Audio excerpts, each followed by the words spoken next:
let's roll. Welcome to the Fantasy 365 podcast. This is Rookie Watch. And our sponsor today, this episode is brought to you by Draft Day Regret Insurance, because you will draft a bust. It's just a matter of when. Sully, my co-host today, Rookie Watch, first episode. How you doing today, buddy? Doing great, dude. Very excited to talk about, the main rookie that we'll see in the first round, Jeremiah Love. So, all right, let's get into it. Before we do, man, what was the number one regret early round fantasy draft pick that you've had that comes to mind over the last couple years? Oof.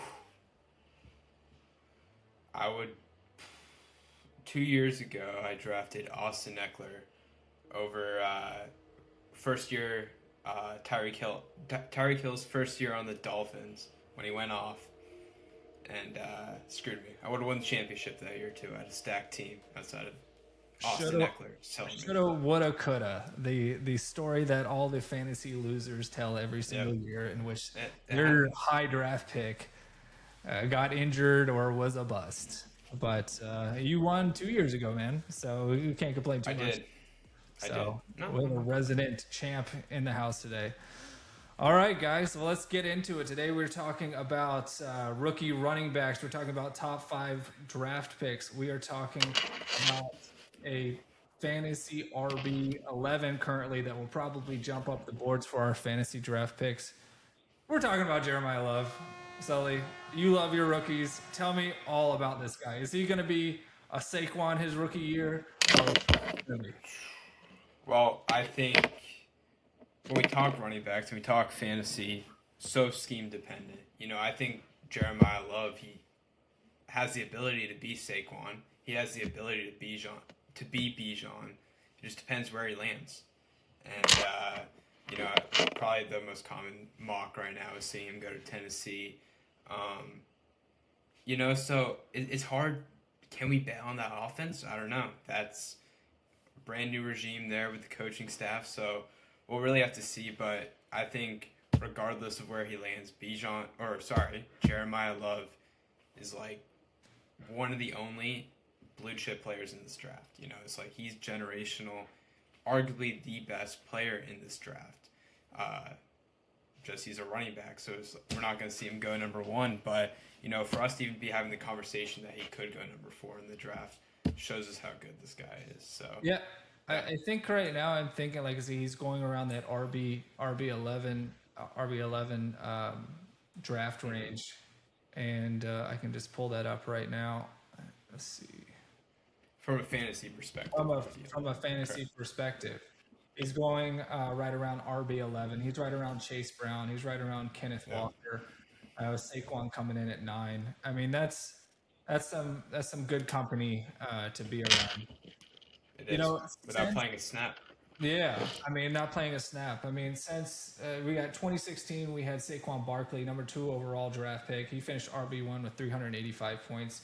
And Ezekiel Elliott in 2016, he was a draft pick number 4. RB finished 2, 325 points. So we had Najee Harris in 2021, number 24 draft pick. He finished RB3, 300 points. We had Leonard Fournette in 2017, draft pick number 4. RB8 finished. We have Josh Jacobs, 2019, 24, 245 half PPR points.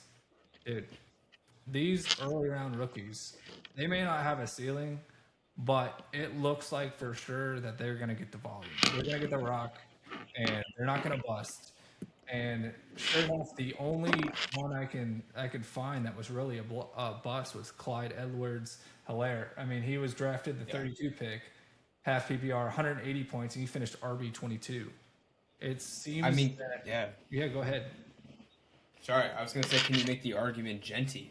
I don't know if you'd say bust, but people had him first round last year. Early second round.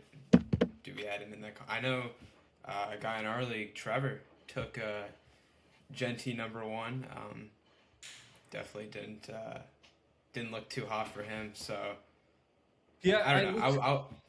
I look back at Genty last year because he came as a bust, but I think I think a lot of people are still hyped for Genty. I think they just more or less people just felt sorry for him last year. I mean, he had no offensive line. They were like, he's a dominant running back on a crappy Yeah. team.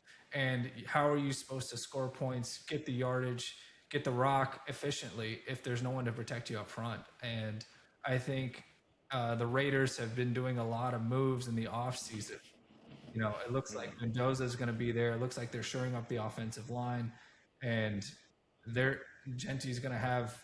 I can't imagine a worse season than last year. And he's sitting right now. He's sitting at RB7 for this year, and I'm excited for him. Yep.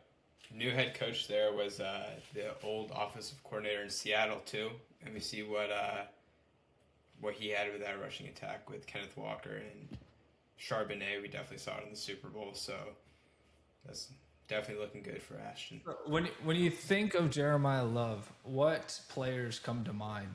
Mm. Like is comp. I've seen a lot DeMarco Murray, but a guy I think just watching him, seeing him like a more recent comparison, I would say would be Jonathan Taylor. I think, and we could see a workload uh, in the NFL similar to Jonathan Taylor. I think just watching Jeremiah Love, you see him and the explosiveness he has, the ability to make a guy miss, is very similar to Bijan or Jameer Gibbs. Like where you just like your jaw's on the floor. You can't. You're like, how can you do this? It's just natural athleticism. Some stuff I wrote down. I did some research. Jeremiah Love, played football. He did basketball. He won the state title in track in high school. He was Missouri Football Player of the Year in high school. In his high school football championship game, he had 317 total yards and 5 total touchdowns. There's no debating this guy is an insane athlete at every level he's played in. So I mean, yeah, like this guy's one of a kind. But if you told me I had to do one pro comparison, I see Jonathan Taylor, who had Yeah. a similar dominant stretch in high school, stayed dominant career at Wisconsin. So Yeah, I don't know. I was looking up comps and I was doing a little research, and Taylor was one of them. The other two that come to mind is Gibbs. He's got 4.3 speed. Gibbs is your boy. You drafted him last year. You took 3 or 4 games from many people in our league with him Yeah, alone. Um, he's electric. He's not a grinder. He catches passes. He's a big player, and he's another running back with electricity in the bottom. We just hope he gets to the right spot. The other running back that I've heard is Kamara. He's another one, another big one. Catches passes. So we're excited for for where he's going to go. Let me ask you this: looking at ADP in the current draft rankings, where would you feel comfortable taking uh, Jeremiah Love? I'm assuming in round one, you're going to be kind of towards the beginning of the draft, in which you would probably have an opportunity to get Jeremiah Love right at the 1, 2, 3, which that's right around probably where you're going to be at. Would you take Jeremiah Love over, the Brock Bowers, Chase Brown? Where do you feel comfortable drafting? yeah. I think I'll say this. I'm always hesitant to draft a guy with my first round pick who's never played snap in the NFL. But that being said, Jeremiah Love is, for me, if I am going to do that, he's one of those guys that I will. I mean, he had 0 fumbles all throughout college. Zero. Kind of that's Yeah. 0 Right there. his whole entire college career. Yeah. So Yeah. Would am I you? taking him over a Jameer Gibbs? No, I'm not. Are you? Point Yeah. blank. Am I So taking you probably would get Jameer Gibbs right in like round one, and then would you go less one, filling two in? punch at running back, and then have him round out the RB core? Are you going to go wide receiver, or what are you thinking for this year? If Love's available in round 2, I'm taking him. You No taking question. him? You taking him over Brock I don't Bowers? think. Yes. Yes. You taking him over Saquon? Yeah. I am taking him over Are Saquon you Barkley. taking? Are you taking him Yeah. over Nico? We got to find the sweet spot, baby. I'm taking him over Nico Collins. Omarion Hampton. Come on, buddy. Where's the breaking point? Omarion Hampton. Marion's my boy. I'm taking Jeremiah Love over You're Omarion Hampton. banking. You're banking Jeremiah Love. Most likely, I'm hearing the Titans. We will see. I was probably offense dependent. I think we both agree on that. But you're saying, all right, there's got to be a stopping point with you. Trey McBride. Ooh. I mean, yeah. I mean, even though I think Brissett is weirdly enough, an upgrade from a fantasy perspective for Trey McBride over Kyler.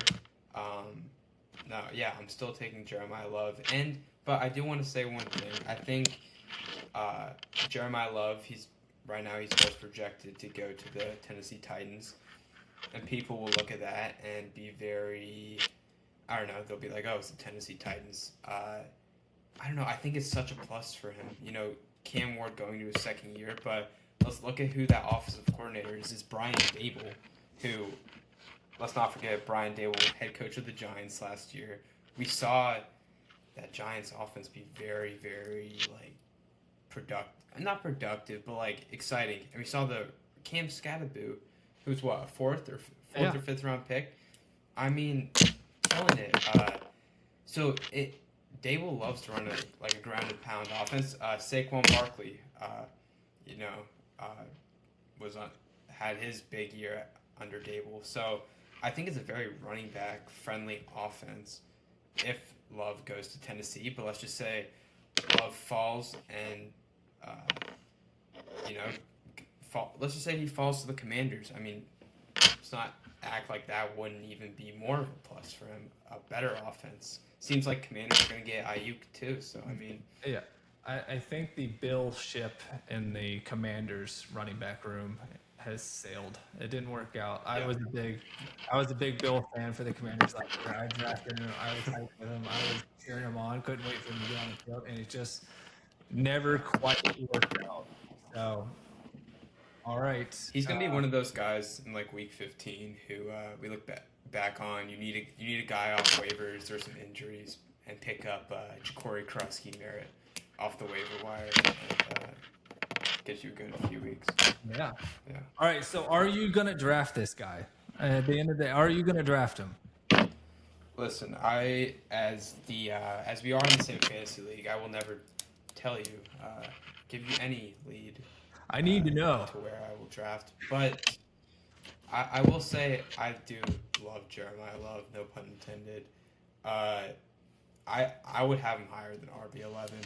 I haven't really went through it, but I'm not taking him over Gibbs. I'm not taking him over that first tier of Gibbs, Bijan. Yeah, he's sitting at RB8, RB11 range. That's where he's gonna end up at the end of the day. So. Yeah, but I think if you look at having a good strong RB1, it was rare last year. It wasn't as strong as the receivers. So I think you do have to put more value into that. So which I think makes it interesting where he might go. All right. Well, very good. Well, let's do a final take for today. I have some news that we're going to be talking about more on Friday. The Jalen Waddle has been moved to Denver. Who is the new wide receiver one in Denver? Is it Cortland Sutton or is it Jalen Waddle? I think if you're asking me who I think is better, I'm going Jalen Waddle. But I think Bo Nix and Sutton have the chemistry, and I think Sutton's more of your stereotypical wide receiver one.